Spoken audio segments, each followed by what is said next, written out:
Nous sommes en fin de journée du mardi 30 avril 2024, aux eaux chaudes, à Larun, au passage en route d'un camping-car immatriculé en Autriche, à bord du van, un oncle et son neveu, originaires de Roumanie. À les croiser sur la route dans leur van, tout porte à croire que cet oncle et son neveu sont venus passer quelques jours de vacances en famille sous le soleil espagnol. D'ailleurs ce que l'oncle fait croire à son neveu selon son récit. Lors du contrôle des douaniers à Larun ce 30 avril, les douaniers en interceptant le camping-car et lors de la fouille du véhicule au niveau du coffre, cela a permis la découverte de 41,540 kg d'herbe de cannabis et de 5 kg de pollen, le tout emballé dans des emballages thermosoudés.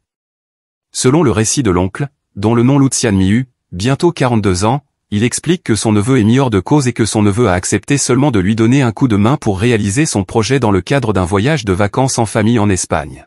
Tout a commencé quelques jours avant, lorsque l'oncle a proposé à son neveu un voyage en famille avec l'aide de ce dernier. Le neveu a immédiatement accepté et le duo familial avait fait escale en Autriche pour louer le van, que l'oncle a enregistré au nom de son neveu, l'oncle n'ayant pas de permis de conduire. Il avait déjà été condamné pour avoir conduit malgré une suspension de permis.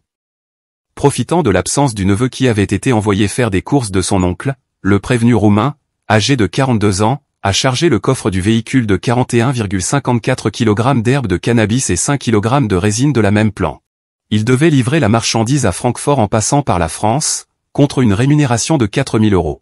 Et l'oncle se défend sur les quantités découvertes par les douaniers. Il explique, le poids net, c'est plutôt 30 et quelques kilogrammes, le reste, c'est de l'emballage. Il affirme aussi qu'il n'a rien touché des 4 000 €, 3 000 pour le transport, 1 000 pour les frais, qu'on lui aurait promis à son arrivée à Francfort. Toutefois l'oncle reconnaît les faits. Il était présenté en comparution immédiate devant le tribunal de Pau, le 23 mai. Pour le ministère public, c'est un véritable trafic de stupéfiants à l'échelle européenne, avec des quantités énormes et une organisation bien rodée. À la barre, il s'exprime doucement et met avant tout en avant, par la voix de son interprète, le travail honnête qu'il a exercé en Roumanie auparavant. Lucian explique qu'il a travaillé pendant 8 ans pour ouvrir un salon de coiffure en Roumanie qui n'a malheureusement pas marché comme il le souhaitait, explique son avocat. J'étais dans une situation désespérée. Mais je ne fais partie d'aucune organisation, assure-t-il.